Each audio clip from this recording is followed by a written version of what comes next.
नमस्कार, जोहार ही चलते हैं झारखंड की ताज़ा खबरों की ओर। लेकिन उससे पहले अगर आपने अभी तक इस चैनल को सब्सक्राइब नहीं किया तो कर लें, जिससे कि आपको झारखंड की ताज़ा खबर रोजाना मिलती रहे।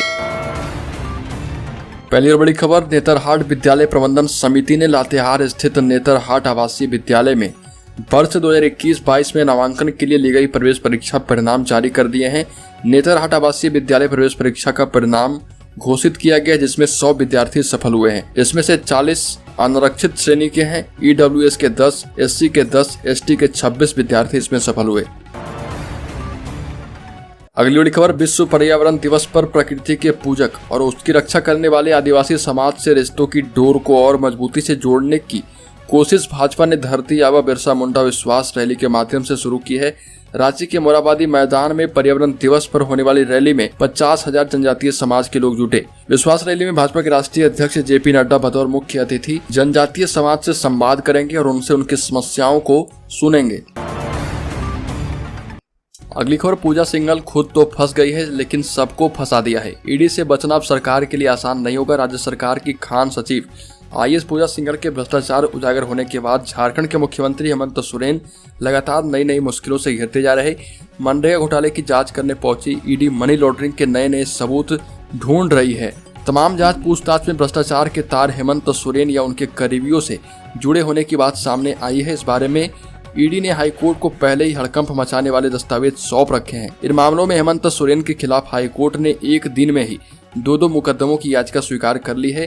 खान लीज आवंटन और सेल कंपनी मामले में हेमंत सोरेन की मुश्किलें अब बढ़ चुकी है।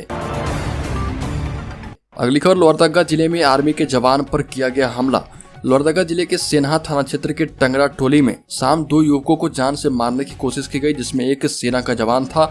हजारों की भीड़ ने दोनों युवकों को लाठी डंडे से पीटकर मारने की कोशिश की। समय पर सूचना मिलने पर सेन्हा थाना पुलिस ने मौके पर पहुंचकर दोनों युवकों को घायल अवस्था में इलाज के लिए लोहरदगा सदर अस्पताल पहुंचाया, जहां पर दोनों का प्राथमिक उपचार किया गया है। घायलों की स्थिति स्थिर बताई जा रही। इनमें गंभीर रूप से घायल नरेंद्र को बेहतर इलाज के लिए रिम्स रेफर कर दिया गया है। अगली खबर, धनबाद देश के सबसे ज्यादा प्रदूषित शहरों में शामिल हो चुका है। इसके बावजूद यहाँ पर्यावरण की सुरक्षा के लिए गंभीर प्रयास नहीं किए गए हैं। इसके उलट विकास की दौड़ में पिछले 5 वर्षों के दौरान शहरी क्षेत्र में 40,293 पेड़ पौधे काट डाले गए। इससे प्रदूषण और भी बढ़ता चला गया।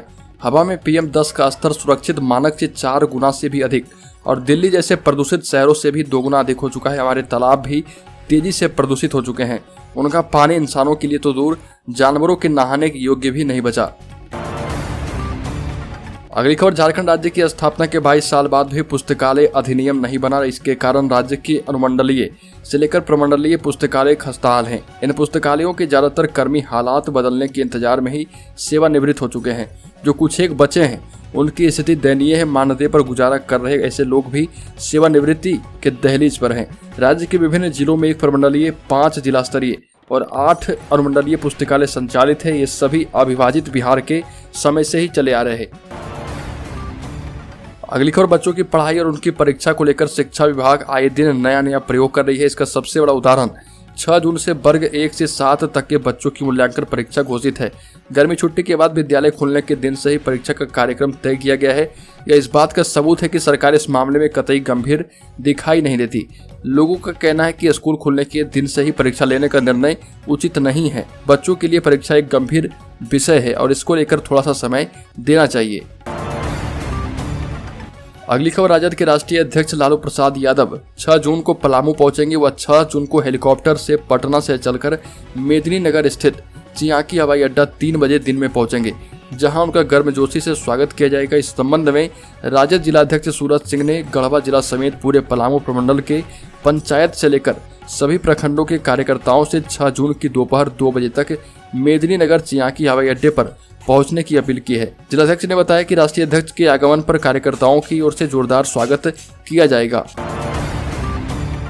अगली खबर, झारखंड में 2 दिनों के अंदर विद्युत आपूर्ति में सुधार नहीं होने पर सड़क पर उतरकर सामाजिक विचार मंच आंदोलन करेगा। इसकी जानकारी देते हुए सामाजिक विचार मंच के संयोजक कमलजीत सिंह ने बताया कि पिछले कई दिनों से लोहरदगा में विद्युत आपूर्ति की स्थिति काफी दयनीय है। 24 घंटे में लगभग 8 से 10 घंटे बिजली जनता को मिल रही है, जिसके कारण आम जनता गर्मी के इस मौसम में काफी परेशान है। अगली खबर, भ्रष्टाचार के संगीन मामलों में आईएएस अधिकारी पूजा सिंघल की गिरफ्तारी के बाद से ही झारखंड के मुख्यमंत्री हेमंत सोरेन पर बेहद आक्रामक तरीके से हमला बोल रहे भाजपा सांसद निशिकांत दुबे ने देर रात को सबको हिला देने वाला एक ट्वीट किया है। इस बारे में उन्होंने अपने ट्वीट में पुणे में लोधा बिल्डर से खरीदे गए 54 करोड़ की संपत्ति का राज खोला। निशिकांत दुबे ने खुलासा किया है कि साहब ने पुणे में छुपा रखे हैं 54 करोड़। उन्होंने ट्विटर पर अपने संदेश में लिखा है कि जानकारी के अनुसार पुणे में लोधा बिल्डर के यहाँ झारखंड के बड़े नेता ने 54 करोड़ की बेनामी संपत्ति ली है। इससे पहले भाजपा सांसद ने सीएम हेमंत सोरेन के खास पिंटू श्रीवास्तव और पंकज मिश्रा को भी अलग अलग ट्वीट कर हड़काया। अगली खबर, अब झारखंड में उठी जातीय जनगणना कराने की मांग। सुदेश महतो ने हेमंत सोरेन को लिखा पत्र। आजसू पार्टी के केंद्रीय अध्यक्ष सुदेश महतो ने बिहार की तरह झारखंड में भी जातीय जनगणना की मांग उठाई है। इसे लेकर उन्होंने राज्य के मुख्यमंत्री हेमंत सोरेन को दूसरी बार पत्र लिखा। उन्होंने अपने पत्र में कहा कि हाल ही में बिहार में सरकार ने सर्वदलीय बैठक कर सभी जाति और धर्म के लोगों को गिनती कराने पर सहमति जता दी है। इस पर होने वाले खर्च भी वहां की राज्य सरकार देगी। सुरेश महतो ने कहा कि झारखंड में भी जातीय जनगणना जरूरत है, इसे नकारा नहीं जा सकता। सुरेश महतो ने यह भी लिखा कि जातीय आंकड़े आरक्षण की सीमाएं तय करने में भी अहम भूमिका निभाएंगे। झारखंड में पिछड़े वर्ग का आरक्षण बढ़ाने की मांग जातीय आबादी के दावे के साथ सालों से उठती रही है।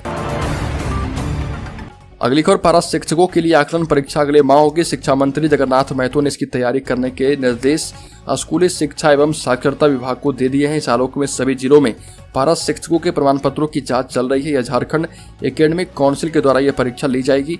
हाल ही में लागू सहायक अध्यापक सेवा शर्त रूलबुक के तहत इस परीक्षा में शामिल होना सभी पारा शिक्षकों के लिए अनिवार्य कर दिया गया। अगली खबर, राज्य के युवाओं को विदेश में उच्च शिक्षा ग्रहण करने के लिए ब्रिटिश हाई कमीशन के साथ सरकार ने साझा पहल कर ली है। यह झारखंड सरकार के प्रयास से संभव हुआ। झारखंड की अनुसूचित जाति, अनुसूचित जनजाति, पिछड़ा वर्ग एवं अल्पसंख्यक समुदाय के प्रतिभाशाली युवाओं को झारखंड सरकार एवं ब्रिटिश हाई कमीशन के द्वारा सेवनिंग मरड गोमके जयपाल सिंह मुंडा स्कॉलरशिप प्रदान की जाएगी। इस संबंध में राज्य सरकार और विदेश राष्ट्रमंडल और विकास कार्यालय ब्रिटिश उच्चायोग नई दिल्ली के साथ 3 साल का MOU साइन किया गया है।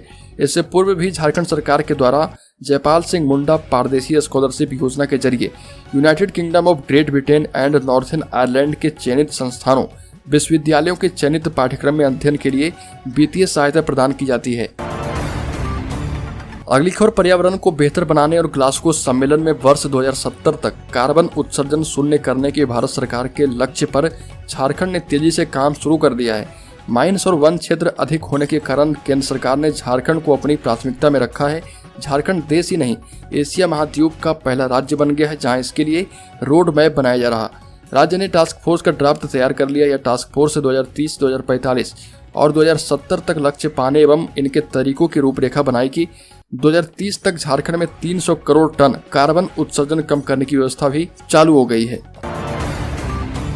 अगली खबर, झारखंड आंदोलनकारियों को हर महीने मिलेगी 7,000 रुपए की पेंशन। पेंशन एक ऐसी निधि है जो आर्थिक रूप से काफी मददगार साबित होती है। सरकारें नागरिक हित में अलग तरह की पेंशन योजनाएं संचालित करती है। इसी कड़ी में अब सरकार आंदोलनकारियों को 7,000 रुपए तक की पेंशन देने जा रही है। दरअसल झारखंड के मुख्यमंत्री हेमंत सोरेन ने अलग झारखंड राज्य बनाने के आंदोलन में शामिल रहे सभी आंदोलनकारियों की पहचान के कार्य की शुरुआत की घोषणा कर दी है। आंदोलन में किसी भी तरह की भूमिका निभाने वालों को 3,500 रुपए से लेकर 7,000 रुपए तक की पेंशन एवं अन्य लाभ भी दिए जाएंगे। अगली खबर, झारखंड के कस्तूरबा स्कूल की सभी सीटें महिलाओं के लिए आरक्षित कर दी गई है। शिक्षक नियुक्ति रूलबुक में बड़ा बदलाव भी होगा। झारखंड में कस्तूरबा गांधी बालिका विद्यालय में शिक्षकों की नियुक्ति के लिए आरक्षण प्रावधान में बदलाव किया गया है। स्कूली शिक्षा एवं साक्षरता विभाग के द्वारा पहली बार विद्यालय में शिक्षकों की अस्थायी नियुक्ति की जाएगी। अब झारखंड में कस्तूरबा स्कूलों में महिला शिक्षक ही पढ़ा पाएंगी और ऐसा इसलिए क्योंकि शिक्षक के नियुक्ति रूलबुक में बदलाव होने जा रहा। इसके तहत अस्थायी शिक्षक नियुक्ति में सभी सीटें महिलाओं के लिए आरक्षित रहेगी। प्रावधान के अनुरूप विद्यालय में सिर्फ महिला शिक्षकों की नियुक्ति की जानी है। इसे लेकर शिक्षा विभाग ने वित्त विभाग को प्रस्ताव भेज दिया है।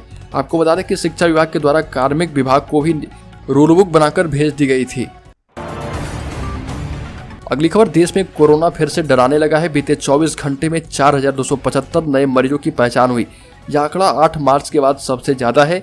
तब 4,575 केस आए थे। इस महीने यह दूसरा मौका है जब नए संक्रमितों का आंकड़ा 4,000 के पार हो चुका है। इससे पहले 2 जून को देश में 4,041 लोगों की रिपोर्ट पॉजिटिव आई थी। संक्रमण के सबसे ज्यादा मामले केरल से आ रहे और वहां 1465 लोगों की रिपोर्ट कोरोना पॉजिटिव आई है। और इन सभी स्थितियों को देखते हुए केंद्र सरकार ने सभी राज्यों को एक चिट्ठी लिखकर सतर्क कर दिया है कि कोरोना अब ज्यादा से ज्यादा फैलने शुरू हो चुके हैं। अगली खबर, वर्ल्ड इन्वायरमेंट डे के मौके पर प्रधानमंत्री मोदी ने कहा कि भारत पर्यावरण सुरक्षा के लिए प्रयास कर रहा, जबकि क्लाइमेट चेंज में भारत की भूमिका ना के बराबर है। विश्व के बड़े देश न केवल नेचुरल रिसोर्सेज को बर्बाद कर रहे बल्कि सबसे ज्यादा कार्बन एमिशन भी इन्हीं के देशों में होता है। अगली खबर, झारखंड में मैट्रिक व इंटरमीडिएट साइंस का रिजल्ट जून महीने के अंत तक आ जाएगा। इंटरमीडिएट कॉमर्स एवं आर्ट्स का रिजल्ट इसके बाद जारी किया जाएगा। झारखंड अधिविद्य परिषद के द्वारा मैट्रिक व इंटरमीडिएट साइंस की कॉपियों का मूल्यांकन पूरा कर लिया गया है। मैट्रिक एवं आईएससी का रिजल्ट जून महीने के अंत तक जारी कर दिया जाएगा। इसके बाद इंटरमीडिएट कॉमर्स एवं आर्ट्स का रिजल्ट भी जारी होगा। अगली खबर, मध्यावधि चुनाव को लेकर रघुवर दास के बयान पर झारखंड मुक्ति मोर्चा भड़क गई और कहा कि जब हमारे पास संख्या बल है तो भाजपा कैसे सरकार